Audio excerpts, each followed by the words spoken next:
इस शहर का जायका बड़ा कमाल है। कई लोग यहाँ रोज़ाना कई लजीज सपने पकाते हैं और ये शहर सबको डकार जाता है। यहाँ फ्री कुछ भी नहीं है। रिश्ते, लिबास, सोच, सामान, जिस्म, जायदाद, सब कुछ महंगा है यहाँ। लेकिन मौत दाल रोटी से भी सस्ती है।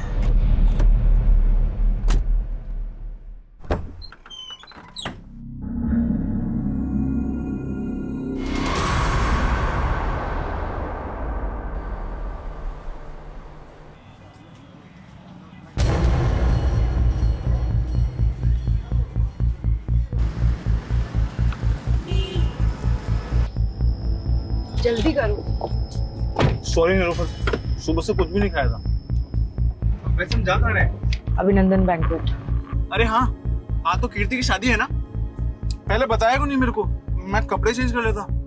हाँ, रास्ते में तुम्हारे लिए शेरवानी ले लेते हैं। हम शादी में नहीं जा रहे स्टूपिड। तुमने जो गूफ अप करा है उसे रेक्टिफाई करने जा रहे हैं। नो एक्सक्यूज जेकब, दूल्हा विदाउट सेहरा पॉसिबल ही नहीं है। नो इश्यूज कीर्ति। और वैसे भी हमारी कम्युनिटी में सब एक्साइटेड है कि आज जेकब फर्नांडिस घोड़े पे शादी करने जाएगा। घोड़ा नहीं बुद्धू, घोड़ी होती है। सीरियसली यार, इन लोगों ने घोड़ा बुक कर दिया। हंसो मत यार, जाओ जाकर जेंडर चेंज करो। अच्छा एक मिनट, मेरी फ्रेंड नीलोफर का कॉल आ रहा है। I will see you at Jaimala. Hi Nilofar. Thank God Kirti तुमने फोन उठा लिया। मुझे तुमसे बहुत इंपॉर्टेंट बात करनी है। कीर्ति, तुम्हारा होने वाला हस्बैंड एक फ्रॉड है। ये कई बार नाम बदल के पहले भी शादियां कर चुका है। इनफैक्ट इसका टारगेट होता है कि ये रिच लड़कियां फंसाता है, फिर उनसे मोटी डाउरी लेता है और प्रॉपर्टी बेच के भाग जाता है। ये इसकी मॉडस ऑपरेंडी है यार। और ये सब तो मुझे अब बता रही हूँ।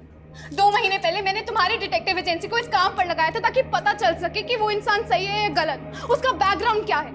और तुमने क्या किया? और गोल्डी तुमने तो मुझे सारे ग्रीन सिग्नल्स दिए थे ना कि सब सही है। उसके बाद जाकर मैंने हाँ किया। कीर्ति, गोल्डी से गलती हो गई। मैंने तुम्हें सिर्फ काम नहीं दिया था नीलोफर। मैंने समझा था तुम मेरी दोस्त हो और तुम्हारे लिए मेरे कंसर्न्स मैटर करते हैं, पर तुमने किसी चीज पर ध्यान नहीं दिया। Sorry my foot Nilofar. 25 lakh लग चुके हैं शादी पे, इंक्लूडिंग योर फीस। और वहां पे ना वेन्यू के बाहर सारे गेस्ट खड़े। क्या बोलूं मैं उनको जाकर? और आज ना जेकब से ज्यादा मुझे तुम पर गुस्सा आ रहा है, और इसे ना मैं कभी भूलूंगी नहीं। मैम, कुछ बोलना भी मत। देखा, तुम्हारी वजह से कितना सुनना पड़ा मुझे। मैम गोल्डी, कुछ दिनों तक अपनी शक्ल मत दिखाना मुझे।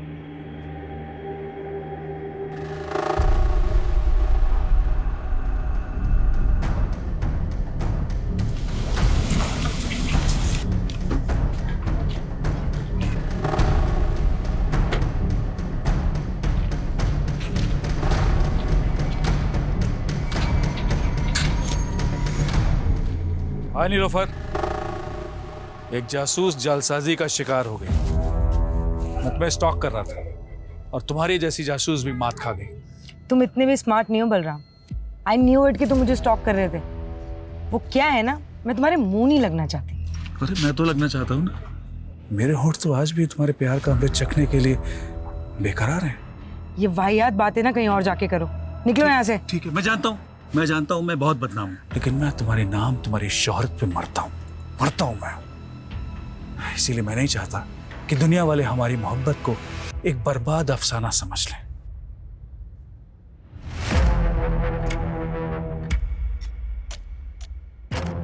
बेहतर होगा अंदर बुला लो।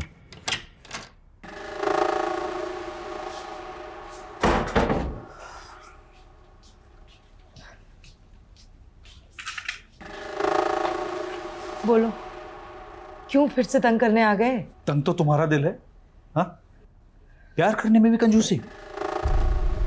बिना छुए बात नहीं कर सकते बलराम। और अपनी ये वाहियात शेरो शायरी ना बंद करो, निकलो यहाँ से। जिसकी उम्मीद तुम लेकर आए हो, ऐसा कुछ होने नहीं वाला।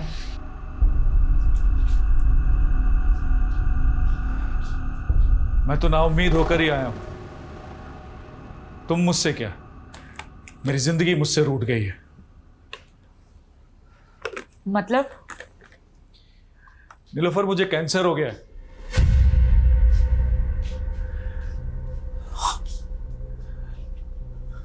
सच कह रहा हूं, मेरे पास अब ज्यादा दिन नहीं बचे। मरने से पहले मैं सारे गिले शिकवे तुम्हारे साथ जो हुए दूर करना चाहता हूं। अगर तुम कहो तो बाकी बची जिंदगी तुम्हारे साथ रहने के बहाने मत ढूंढा करो यार, भरोसे के लायक नहीं हो तुम। और अब मुझे तुमसे कोई मतलब नहीं। तुम्हारा मुझसे कोई मतलब नहीं है? कोई मतलब नहीं है तुम्हें मुझसे? तो मेरी जिंदगी का कोई मतलब नहीं है। कल का मरता है, मुझे हर्ष क्या है? पागलपन मत करो।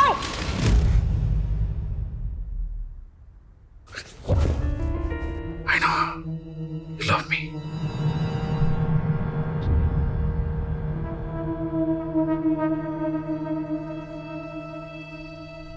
देखिए मेरी मोहब्बत, तुम ऐसे ही मुझे अपनी जिंदगी से दूर नहीं कर सकती नीलोफर।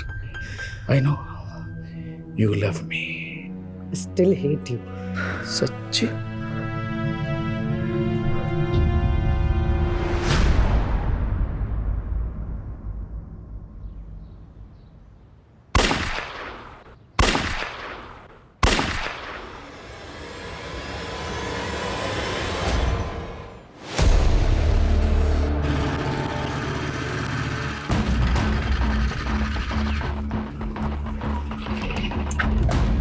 सर, पड़ोसी ने 3 गन शॉट्स की आवाज सुनी है।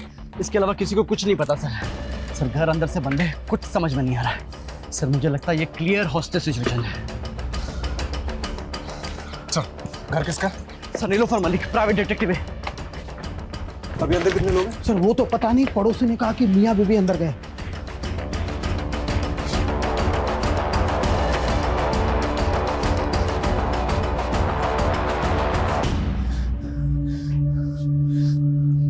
जैकेट का बुलेट प्रूफ? सर, पता नहीं था यहाँ जरूरत पड़ेगी, लेकिन मंगवाई है। उसका टाइम नहीं है हमारे पास, इंटरलॉक तोड़ना पड़ेगा।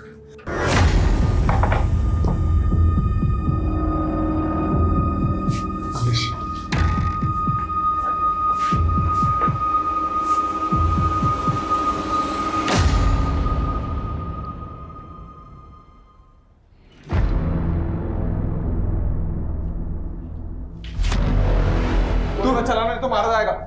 सरेंडर कर दे, इसी में तेरी भलाई है।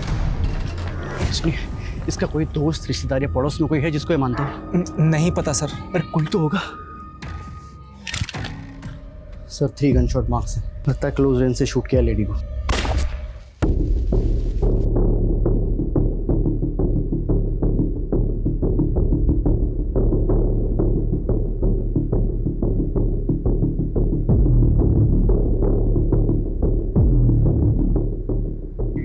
फॉरेंसिक को बुलाओ और उनको बोलो प्रीलिमिनरी रिपोर्ट जल्दी मुझे, और ये डेड बॉडीज को पोस्टमार्टम के लिए भेजो। जी सर।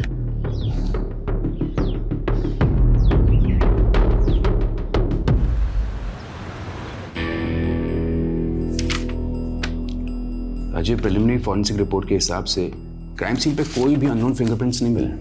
गन के ट्रिगर पे भी जो फिंगरप्रिंट है वो बलराम के है। इसका मतलब साफ है कि बलराम ने नीलोफर को शूट किया and then he shot himself. क्या सोच रहा है? अगर ऐसा ही हुआ है तो बलराम ने खुद को मारने से पहले ये क्यों बोला कि वो अपनी बीवी को बचा नहीं पाया? राजीव, हम सोचते हैं कि मरने वाला कभी झूठ नहीं बोलता, लेकिन यहाँ सबूत सच बोल रहे हैं। हस्बैंड वाइफ के बीच में जो भी कुछ हुआ, उसके बाद हस्बैंड ने वाइफ को मारा और फिर जेल जाने के डर से या फिर गिल्ट की वजह से उसने अपने आप को गोली मारी। आई फील ये ओपन एंड शट केस है राजीव। लेकिन मर्डर वेपन एक पिस्टल है, वो कहाँ से आया, उसके सोर्स की प्रोफाइलिंग तो करनी पड़ेगी ना। राजीव, मारने वाला पिस्टल कहीं से भी अरेंज कर सकता है और इस पॉइंट को अंडर कंसिडरेशन रखकर भी हम केस को क्लोज कर सकते हैं ना। देख, इस पे इतनी एनर्जी वेस्ट मत कर। एक काम कर, पोस्टमार्टम के बाद उन दोनों के रिलेटिव्स को ढूंढो, उनकी बॉडीज हैंड ओवर कर दो and that will be all.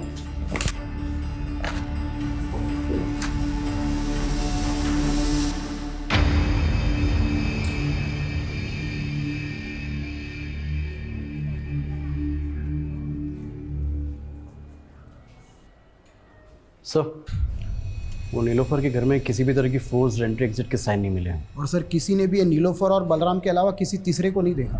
ये बलराम और नीलोफर के रिश्तेदारों को पता चला? नहीं सर, लेकिन इतना पता चला है कि जो नीलोफर है ना, ये एनआरआई थी और इंडिया में तो इसके कोई भी रिलेटिव नहीं। और सर हाँ, यहाँ पर इसके डिटेक्टिव एजेंसी है और इसका एक असिस्टेंट है गोल्डी। और बलराम? सर बलराम को तो यहाँ के लोग पिछले 1 साल से ही जानते हैं, क्योंकि ये बलराम ने नीलोफर के साथ पिछले 1 साल पहले ही शादी की थी और नीलोफर के घर में ही रह रहा था। बाकी की फॉर्मेलिटीज लोकल पुलिस कर लेगी। दोस्तों भी अपने पुराने केस में लगते हैं। जी सर। ये बलराम की बातें मेरे दिमाग में अभी तक गूंज रही है। हमारे नीलोफर के घर में घुसने के पहले जो कुछ भी हुआ होगा वो बहुत बड़ा सवाल है। हमें नीलोफर और बलराम के बारे में पता करना चाहिए। हो सकता है कुछ जवाब मिल जाए। क्या नाम बताया था असिस्टेंट का? गोल्डी। नीलोफर के साथ कब से काम कर रहा था? सर तकरीबन 5 साल से। हमने सुना नीलोफर एनआरआई थी। हाँ सर, अमेरिका से। एक्चुअली उन्होंने वहाँ पे एक डिटेक्टिव के साथ काम किया था। अपने पेरेंट्स की डेथ के बाद वो इंडिया आ गई थी और उन्होंने अपनी एजेंसी यहीं खोल ली थी। और ये बलराम, इसके बारे में क्या क्या जानते हैं? सर बलराम सर मस्त किस्म के इंसान थे और वो अपने आप को आज़ाद मुसाफिर कहते थे। तो मुसाफिरों के ठिकाने भी तो होते हैं। कहाँ का रहने वाला था ये? सर हरियाणा में किसी जगह के थे।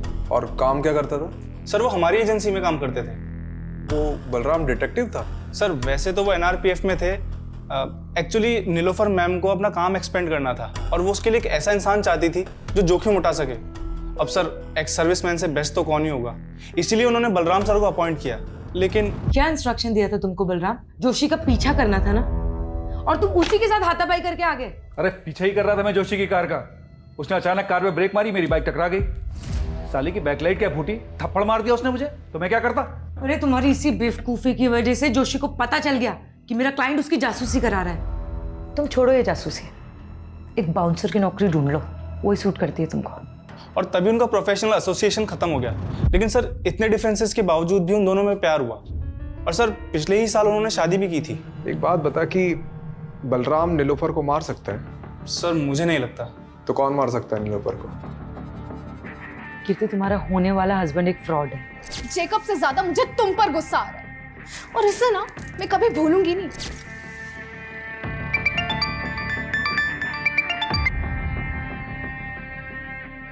हेलो याद तो मुझे ही कर रही होगी ना डार्लिंग। कमीने, तू हिम्मत है तो सामने आके बात कर, नंबर बदल के कॉल मत कर। अरे हम जरूर मिलेंगे। मैं भी उन मोमेंट्स को भूल नहीं पा रहा हूँ जब हम शादी से पहले एक हो गए थे। क्या दिन थे, जानती है? वो सब मैंने रिकॉर्ड कर रखा है। मैं सोच भी नहीं सकती तू इतना गिरा हुआ निकल सकता है। तू मेरे सामने होता ना तो I would have killed you.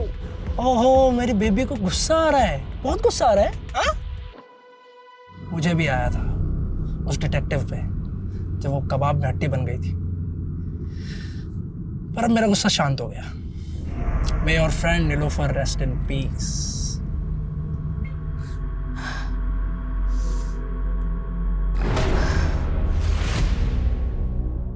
क्या वो डॉक्टर आपने अचानक बुला लिया? जी, ये मार्क देखिए, नीलोफर के ब्लड में पाया गया है और इसी की वजह से नीलोफर शायद कॉन्शियस नहीं रही होगी और उसका रेप किया होगा। तो ये रेपिस्ट का डीएनए क्या बलराम के डीएनए से मैच करता है? नीलोफर की बॉडी पे रेपिस्ट का डीएनए मिला ही नहीं। शायद रेपिस्ट ने कॉन्डोम यूज किया हो। सर ये नीलोफर के घर से हमें ना सिरिंज मिली है ना मिला है, तो क्या ये सब बलराम ने गायब किया होगा? देखो, ये नए डेवलपमेंट के हिसाब से ये थ्योरी बनती है कि बलराम ने पहले अपनी बीवी को देकर बेहोश किया। ये बलराम अपनी बीवी से इतनी नफरत करता होगा क्या? यही बात तो समझ में नहीं आ रही सर, उन दोनों के बीच में प्यार था भी या नहीं। देखा, ये ओपन एंड शट केस कैसे बूम करके फटा है। चलो इस पॉइंट को कंसिडर करते हैं कि नीलोफर का रेप किसी ने तो किया है, क्योंकि अभी तक ये माना नहीं जा सकता कि बलराम ने ही उसका रेप किया, और ये भी हम नहीं मान सकते कि बलराम ने नीलोफर का मर्डर किया, क्योंकि जो आदमी खुद को मारने के पहले ये बोल रहा था कि अपनी बीवी को नहीं बचा पाया, वो अपनी बीवी को मार कैसे सकता है? चलो 1 मिनट के लिए हम ये मान लेते हैं कि उस घर में उन दोनों के अलावा कोई तीसरा आदमी भी मौजूद था, तो क्यों बलराम ने उस तीसरे आदमी के बारे में हमें कुछ भी नहीं बताया और सुसाइड कर लिया? और अगर उस किलर के एंगल से सोचते भी हैं तो उसने पहले नीलोफर का रेप किया और फिर मर्डर कर दिया, तो फिर आई विटनेस बलराम को जिंदा क्यों छोड़ दिया? इसलिए मैं बलराम को रूल आउट नहीं कर रहा हूँ, लेकिन एक पॉसिबिलिटी तो है कि बलराम के अलावा भी कोई और क्रिमिनल हो सकता है। You are right Rajiv. इसे तो इन्वेस्टिगेट करना ही होगा। You have free hold, go ahead. सिक्के को अगर हम यहाँ से देखें तो इसका सिर्फ एक ही पहलू नज़र आता है, लेकिन इस केस का सिक्का खुद उठ के कह रहा है कि इसके दो पहलू हैं। मतलब सर? मतलब रस्तोगी जी, बलराम और नीलोफर की पर्सनल लाइफ को खंगालना होगा। देखते हैं इस केस का असली कलाकार सिर्फ बलराम ही था या और कोई था जिसके पास अपना कोई मोटिव था। जिंदगी के ये लंबे लंबे सफर इंसान का सफरनामा लिखते हैं। कहीं जिंदा दिल सपने तो कहीं मौत के अफसाने मिलते हैं।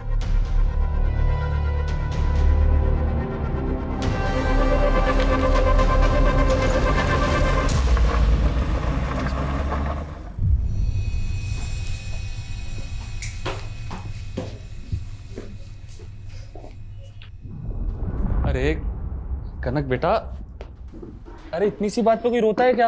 हाँ, रोते नहीं है बेटा। ये देखो मैं तुम्हारे लिए क्या लेके आया हूँ। देखो ये गोलू मोलू सा गुड्डा, अब हम दोनों इससे खेलेंगे। ये पसंद नहीं आया?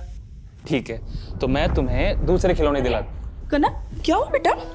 अरे सरगुन दीदी, आप इंटरव्यू के लिए चली गई, ये बेचारी डर गई। पर जॉब भी तो जरूरी है ना हरीश। अरे कहाँ, अब ये जॉब वॉब के चक्कर में पड़ी हुई है दीदी। एक काम करता हूँ, आपका जो घर है बहुत प्राइम लोकेशन पे, इसको गिरवा के 4 माले बनवा देता हूँ और आराम से बैठ के किराया खाना और मेरी लागत चुकाते रहना।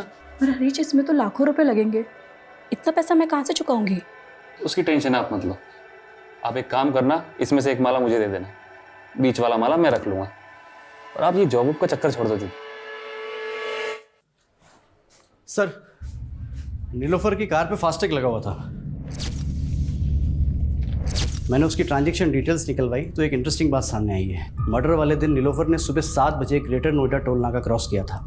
सर उस दिन यूपी से दिल्ली आई थी। यूपी में कहाँ गई थी वो? सर इसका जवाब तो गोल्डी के पास भी नहीं है, लेकिन हमने नीलोफर का फ़ोन अनलॉक करवाया तो कॉल हिस्ट्री के मुताबिक मर्डर वाले दिन नीलोफर की बात किसी कीर्ति सागर से हुई थी। तो ये कीर्ति सागर से मिलो, और क्राइम सीन पे नीलोफर के फ़ोन के अलावा लैपटॉप भी था ना, तो उसे भी तो देखो। मैं तब तक NRPF जाकर बलराम के बारे में पता करता हूँ, और तुम लोग नीलोफर और बलराम इससे जुड़े एक एक इंसान की प्रोफाइलिंग करो।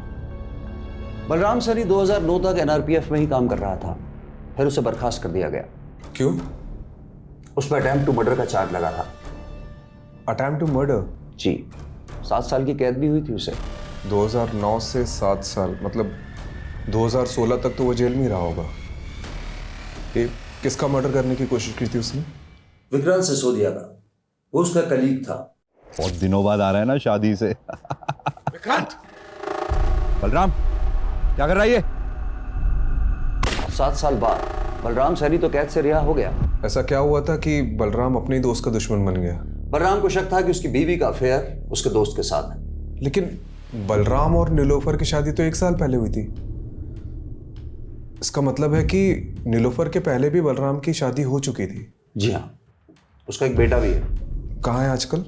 बलराम फरीदाबाद का रहने वाला था, हो सकता है उसकी फैमिली भी वहीं रहती हो। ये लीजिए उसका एड्रेस। हाँ, मैंने अच्छे से सोच लिया है। आप तुरंत पिटीशन फाइल कर दीजिए। जी हाँ, मैं मिलता हूँ आपसे। ओके। संकेत कहाँ जा रहा है और कौन सी पिटीशन फाइल करने की बात कर रहा है? अपने बाप की चिता तो नहीं जला पाऊंगा, तो सोचा कुछ ऐसा करूं जिससे मेरी भी आंखें खुल जाएं और आपकी भी।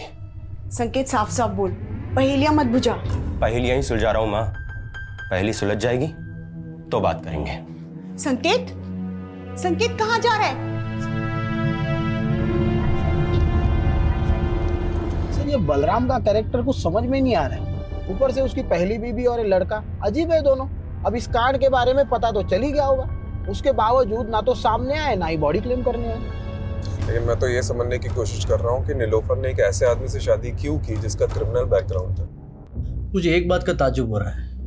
एक तरफ नीलोफर ने आपको एक गलत इंसान से शादी करने से रोका, दूसरी तरफ खुद नीलोफर ने बलराम से शादी की जो कि अटेम्प्ट टू मर्डर में अंदर हुआ था। यह हमें आज ही पता चला है। इस बारे में मुझे कुछ नहीं पता, पर हाँ, नीलोफर ने मुझे ये ज़रूर बताया था कि बलराम पहले शादी कर चुका था, और मैंने भी उससे मजाक मजाक में पूछ लिया कि उसने बलराम में ऐसा क्या देखा। कुछ मत पूछ यार।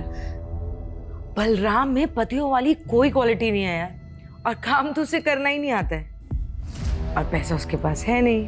तो तुझे उसमें पसंद क्या है? उसकी शेरो शायरी? वो तो है। कीर्ति, उसकी बेस्ट बात पता है क्या है? वो मेरे लिए किसी की भी जान ले सकता है, और ये सोच के ना बहुत सिक्योर फील होता है। क्या ये बलराम नीलोफर की जान ले सकता है? नहीं, उन दोनों में झगड़ा जरूर होता था, but they both loved each other. आपकी दोस्त ने कभी ऐसा कोई हिंट दिया कि उसे किसी से खतरा है या कोई उसे नुकसान पहुंचा सकता है? नहीं, ऐसा कभी कुछ नहीं बताया। पर हाँ, उस दिन नीलोफर ने गोल्डी को बहुत डांटा था, क्योंकि गोल्डी ने जेकब का बैकग्राउंड चेक करने में गलती कर दी थी।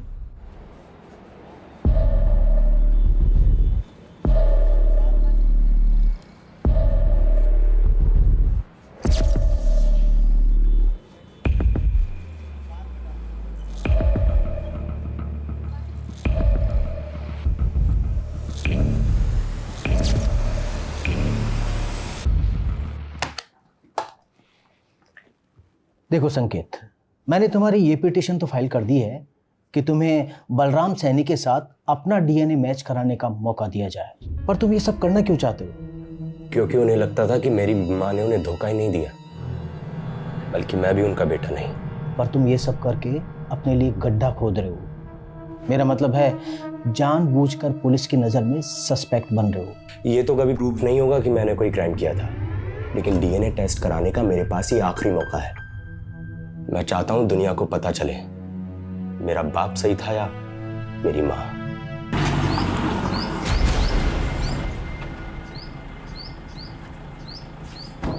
हमें समझ नहीं आ रहा है कि जो नीलोफर का रेप हुआ है, मर्डर हुआ है, वो बलराम ने ही किया है कि नहीं।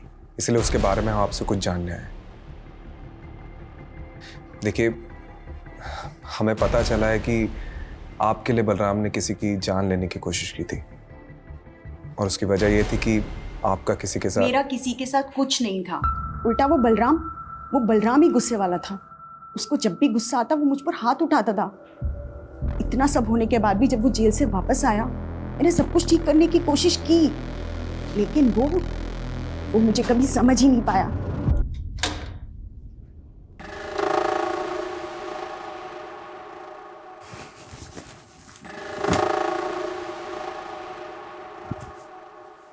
देखो, मैं यही चाहती हूँ कि हम नए सिरे से जिंदगी शुरू करें। नई जिंदगी नए सिरे से? विक्रांत के बाद कोई नया यार मिला क्या? बोलना, कोई नया यार मिला क्या? जेल जाके भी तुम्हारे दिमाग से कचरा नहीं निकला ना? अरे कैसे समझाऊं, तुम्हें गलतफहमी हुई थी। चुप, बिल्कुल चुप। मुझे कोई गलतफहमी नहीं हुई है। याद कर, सैकड़ों दुआएं मांग रहे थे हम लोग को एक बच्चा हो जाए, लेकिन बच्चा पैदा नहीं हो रहा था। और अचानक एक दिन तुम बोली कि तुम प्रेग्नेंट हो गई, और जब तुमने कहा कि वो मेरा ही बच्चा है, मैं बेवकूफ मान गया। मेरी आंखें खुल गई हैं। ये संकेत उसी कमीने का खून है ना, विक्रांत का? उसकी वजह से मैं अपने बेटे के आगे शर्मिंदा हुई। जो गलतफहमी एक बार बाप बेटे ने पाल ली, वो दूर नहीं होती। आप नीलोफर से कभी मिली थी? सच बताना। हाँ मिली थी, लेकिन उसी की भलाई के लिए मिली थी। ऐसी कौन सी भलाई की आपने? सुना था कामयाब औरतों के सपने भी कामयाब होते हैं। फिर तुमने एक नाकामयाब आदमी से रिश्ता कैसे जोड़ लिया? नाकाम तो आपका रिश्ता रहा है। बलराम को तो धोखा दिया था ना आपने। बड़ी जल्दी उसकी बातों में आ गई। ये भी भूल गई कि वो 7 साल जेल रह के आया है। डूबती कश्ती में पांव रखा है तुमने। डूबने से पहले उतर जाओ तो अच्छा है। मैंने तो उसकी सलामती ही चाहिए थी, लेकिन जब अपनी किस्मत नहीं बदल पाई तो उसकी क्या बदलती। आपको शक होगा कि कांड बलराम ने किया या नहीं, लेकिन मुझे पूरा यकीन है कि बलराम ने पहले नीलोफर को मारा, बाद में खुदकुशी की। आखिर उसके पाप का घड़ा भर ही गया था। कैसी लगी कनक? अच्छी है ना? चल तू जल्दी से जा और जाकर के पहन के दिखा। क्या बात है दीदी, कनक के लिए नई ड्रेस? लगता है दिल्ली में जो इंटरव्यू दिया था वो पास कर लिया है। वो तो बिल्कुल बेकार गया, लेकिन हाँ कोड़ियागंज में मुझे एक जॉब मिल रही है। सोच रही हूँ कनक के साथ जाके वहीं शिफ्ट हो जाऊँ। शिफ्ट कर रही हो? तो फिर इस घर का क्या करना है? आप बोलो तो बिकवा दूँ। तो मेरा घर बेचने पर क्यों तुला है? मतलब आप कौड़ियागंज चली जाएंगी और पीछे से इस घर पे किसी ने कब्जा कर लिया तो? कमलेश, ये बलराम का कैरेक्टर कुछ समझ में नहीं आ रहा है। मतलब उसे सस्पेक्ट मानो या विक्टिम, पता नहीं। अच्छा, ये तीसरे आदमी की थ्योरी से कुछ हाथ लगा? सर ये नीलोफर का लैपटॉप ऑन किया है मैंने, इसमें सर ये जैकब की कुछ फोटोज मिले हैं। सर ये तो पहुंचा हुआ अपराधी है, कई स्टेट्स में मोस्ट वांटेड है। इसके ऊपर तो सर धोखाधड़ी और अटेम्प्ट टू मर्डर जैसे चार्जेस हैं।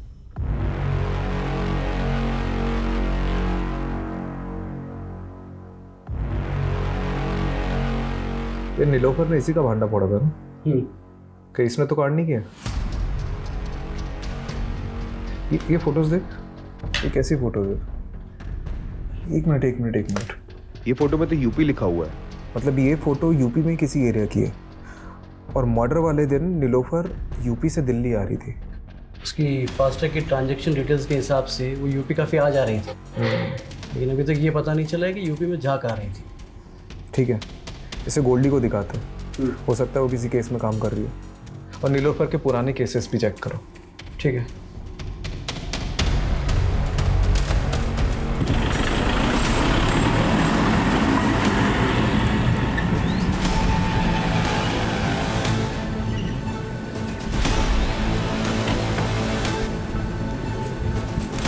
छोड़ो हमें, छोड़ो। अरे मिश्रा, पहले पापा को तो पकड़ने दीजिए आपका कॉलर। अरे तुम्हारे बाप की उम्र का है मिश्रा, क्या पकड़ो पकड़ो लगा रखा है। विजेंदर, ये तुम ठीक नहीं कर रहे हो। तुम्हें और तुम्हारे बेटे को हम किडनैपिंग के चार्ज में अंदर करवा देंगे। सिर्फ किडनैपिंग? अरे मर्डर भी हो सकता है तुम्हारा। और अगर बचना चाहता है ना तो ये बता, इस बार के रोड कॉन्ट्रैक्ट का टेंडर तुझे मिला कैसे? हमारे टेंडर में जो भाव हमने भरा उससे ठीक 1 रुपया कम तेरे टेंडर का भाव। हमारे टेंडर का भाव तुझे बताया किसने? इत्तेफाक से। इत्तेफाक गया गोबर में। तू एक बात ध्यान से सुन ले, तू खुद अथॉरिटी में जाएगा और उन्हें कहेगा कि इस बार का टेंडर मुझे नहीं करना, फिर टेंडर अपने आप हमें मिल जाएगा। तुम हमें धमकी दे रहे हो? धमकी नहीं, पुचकार रहे। कोड़ियागंज की सबसे बड़ी मछली विजेंद्र अवस्थी।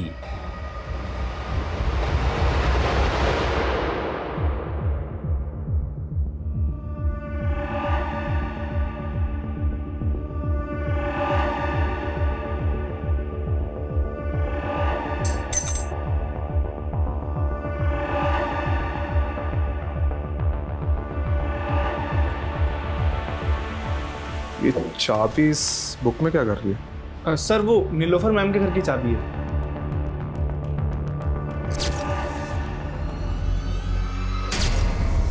ये नीलोफर के मर्डर के दिन उसने तुझे बहुत डांटा था ना, क्योंकि जेकब का बैकग्राउंड चेक करने में तूने गलती कर दी थी। ये हमें कीर्ति ने बताया। अब नीलोफर के घर मर्डर के दिन कोई भी फोर्स एंट्री और एग्जिट के हमें निशान नहीं मिले, तो पॉसिबिलिटी है कि किलर ने ऐसी कोई चाबी यूज की होगी घर में घुसने की। और इससे भी ज्यादा स्ट्रॉन्ग पॉसिबिलिटी हो सकती है कि यही चाबी यूज की गई होगी घर में घुसने के लिए, जो तूने यूज की होगी। अरे सर, आप कुछ भी बोल रहे हो। अगर मैंने ही कुछ किया होता तो मैं चाबी गायब ना कर देता। और सर, इससे पहले आप इस चाबी को इन्वेस्टिगेट करें और ये पता लगाए कि मैंने ही चाबी बनवाई थी, तो मैं ये क्लियर कर देता हूँ। चाबी तूने बनवाई थी? गोल्डी, मेरे घर की चाबी खो गई है, किसी चाबी वाले को लेके पहुंचो ना जल्दी। और सर, इसीलिए नीलोफर मैम ने 2 चाबियां बनवाई थी और एक चाबी वहां इमरजेंसी के लिए रखी थी। और सर, रही बात कीर्ति के केस की, तो मैं नीलोफर मैम से इस बारे में माफी मांग चुका था। अब सर, इसके लिए मैं उनका मर्डर थोड़ी कर दूंगा। अच्छा, एक बात बता, हमें पता चला है कि नीलोफर का उत्तर प्रदेश आना जाना लगा रहता था, तो वहां किसी केस पे काम कर रही थी? Sir, 1 minute. सर, ये चेक नीलोफर मैम ने मुझे बैंक में डिपॉजिट करने के लिए दिया था। यूपी की बिजनौर ब्रांच का है सर ये चेक। हरीश चौधरी।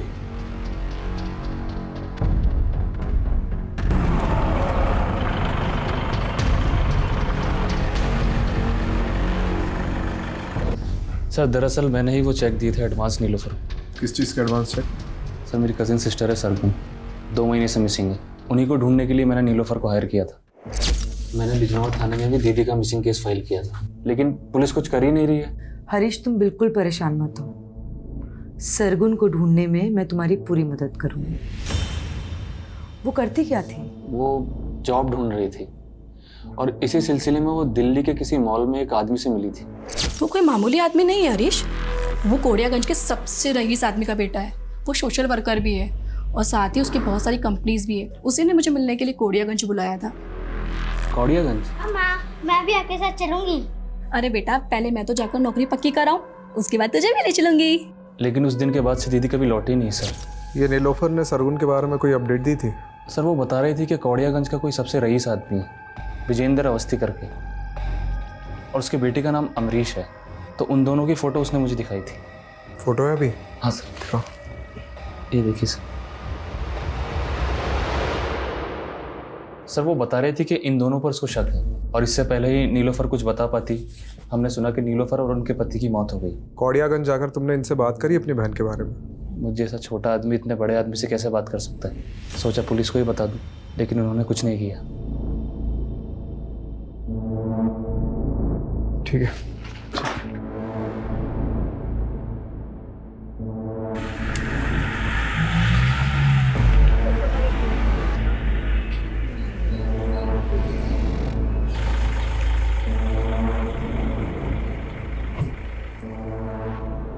अरे कौन डिटेक्टिव? हम किसी डिटेक्टिव को नहीं जानते। डिटेक्टिव नीलोफर, 16 तारीख को दिल्ली में उसका रेप हुआ, उसके बाद उसका मर्डर हुआ, और वो सरगुन को ढूंढते ढूंढते यहाँ पे आई थी। हो सकता है आपसे भी मिली हो।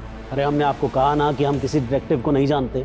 और सरगुन, आपका बेटा तो पक्का उसे जानता होगा, क्योंकि आपके बेटे ने जॉब का झांसा देकर उसे यहाँ बुलाया था। आपके पास कोई सबूत है कि हमारे बेटे ने उसे यहाँ बुलाया या कोई जॉब का झांसा दिया? पिछले 2 महीने से दुबई में है वो। आपको कोई कहानियां बता रहा है हमें बदनाम करने के लिए। देखिए अवस्थी जी, बस रहने दीजिए, जा सकते हैं आप लोग यहाँ से।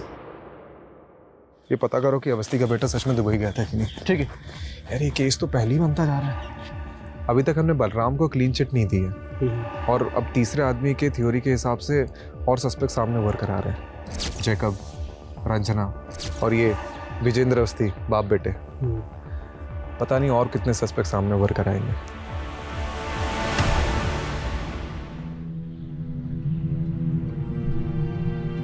खाना लगा दूं? हाथ है मेरे, मैं खुद ले लूंगा। तो कल से बना भी लेना। अरे कितनी बार समझाया है, तू समझता क्यों नहीं है? बस कीजिए आप, अब ये झकझक खत्म होने ही वाली है। डीएनए रिपोर्ट आते ही आप अपने रास्ते, मैं अपने रास्ते।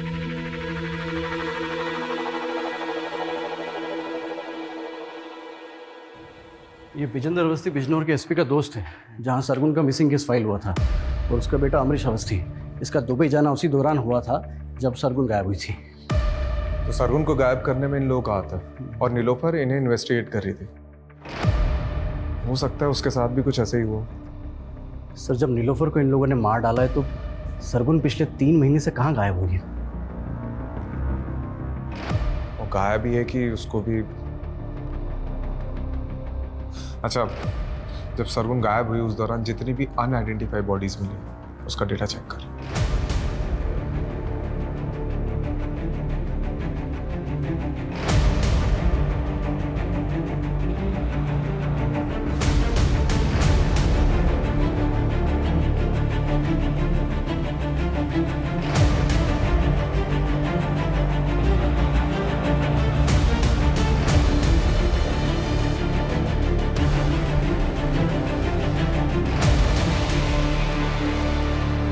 सर, 3 महीने पहले हापुड़ में एक औरत की डेड बॉडी मिली थी, जिसकी डिटेल बिल्कुल सरगुन से मिलती है।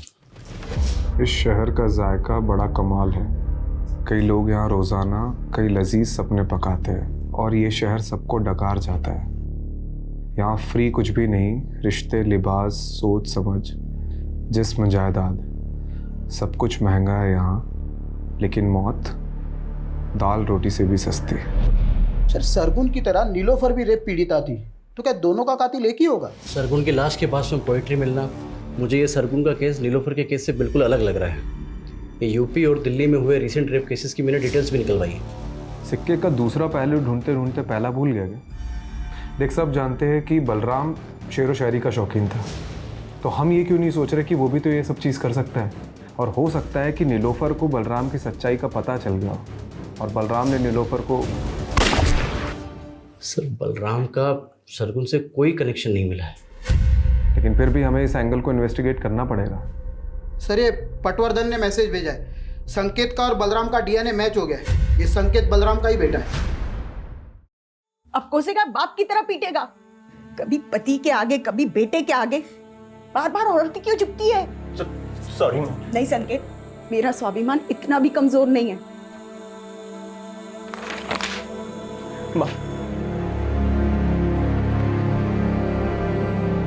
सर, ये रेप केसेस के बारे में पता कर रहा था तो पोएट्री से जुड़ा एक और केस सामने आया है। 2 दिन पहले दादरी हाईवे पर एक लड़की की लाश मिली है, सेम मॉडस ऑपरेंडी। जिंदगी के ये लंबे लंबे सफ़र कहीं यूं ही ना गुजर जाए, आओ मिलकर एक नया समा बनाए।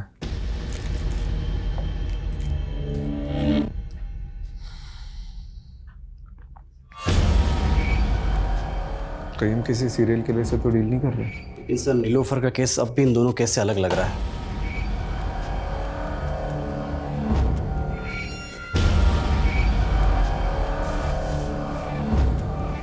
इस सरगुन की लाश हमें हापुड़ में मिली और इस लड़की की लाश हमें दादरी में मिली है।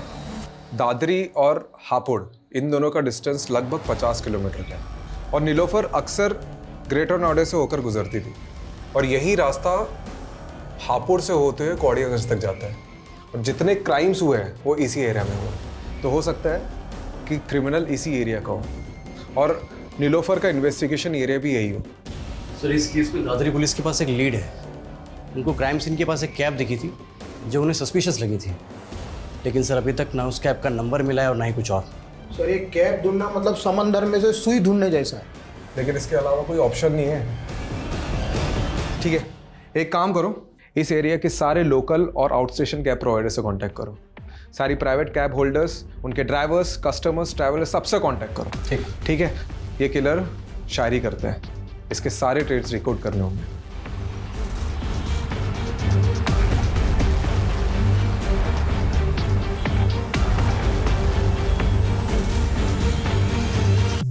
सर, 300 से ज़्यादा travel agents, cab service providers और सोलो कैब ड्राइवर से पूछताछ करी।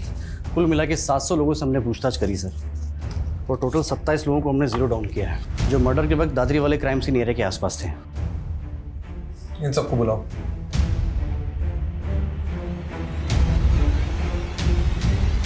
ये 16 मार्च को तो हापुड़ में था।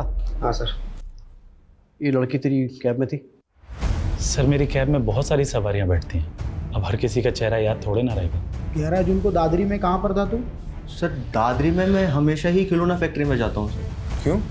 रोज तुम्हारे कैब में वही सवारी बनती है क्या? सवारी? सर, कैब मेरी नहीं है, मैं कैब हायर करता हूँ। अच्छा, तो कोई ऐसे कैब ड्राइवर को जानते हो जो शेर व शायरी करता है? सर, ऐसा तो कोई मेरे दिमाग में नहीं आ रहा अभी। ठीक है, तुम जा सकते हो। Sir, 1 minute. सर, एक कैब वाला मुझे ज़रूर याद आ रहा है, क्योंकि सर उसके म्यूज़िक सिस्टम में गज़लें चल रही थी। गज़लें? वो बंदा मुझे इसलिए याद है क्योंकि वो इंग्लिश में बोलने की कोशिश कर रहा था और सर वो अपने आप को MBA करा हुआ बता रहा था। देखो, इनमें से कोई है क्या? इनमें से है कोई वो कैब ड्राइवर? सर, ये था वो, यही सुधा सर। हाँ, चमन लाल। सर, इससे तो मैं अभी 2 घंटे पहले ही मिला।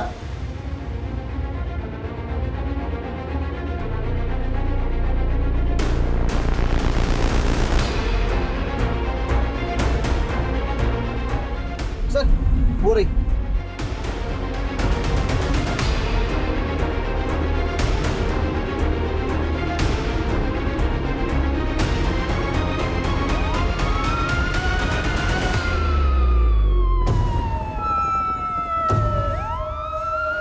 हेलो, यहाँ हापुड़ रोड पे बैकअप भेजो फटाफट।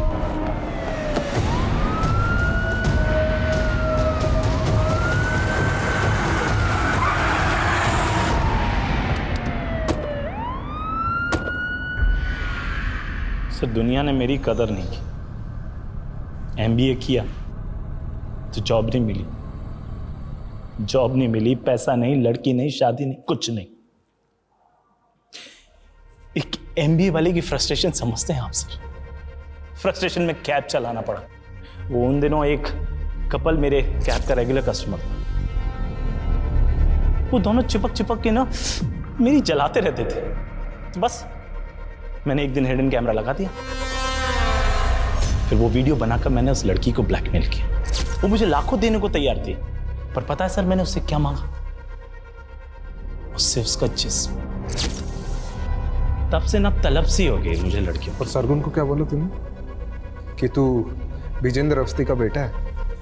सर वो हमारे कस्बे का सबसे रईस आदमी है, और सरगुन से मॉल में दोस्ती हो गई थी, तो बस इंप्रेशन झाड़ दिया मैंने और जॉब का झांसा देकर अगले दिन उसके साथ। फिर सारा मालूम पड़ा कि वो नीलोफर सरगुन का पता करते करते कौड़ियागंज पहुंच गई है। एक्सक्यूज मी जी, आप विजेंद्र अवस्थी का घर जानते हैं? जी पास ही में, आइए आपको ले चलता। चलिए। वैसे विजेंद्र अवस्थी के यहाँ आपको क्या काम पड़ गया?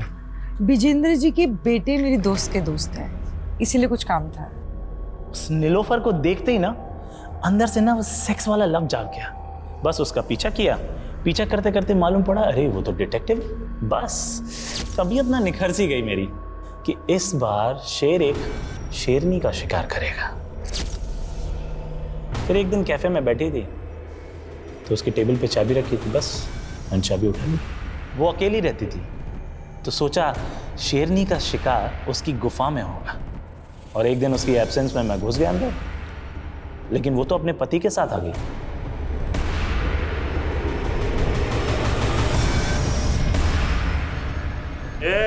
चल छोड़। कौन है?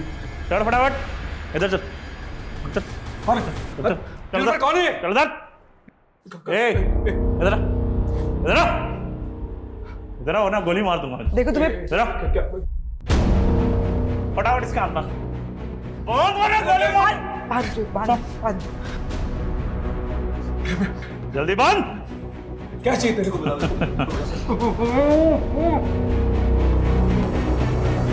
उस फटीचर आशिक का हाल देख के ना तरस आ गया सर। साला दिल और जुबान से शायर जैसा था, ऊपर से बोल रहा था उसको कैंसर था, मरने ही वाला था सर। तरस आ गया तो छोड़ दिया मैंने।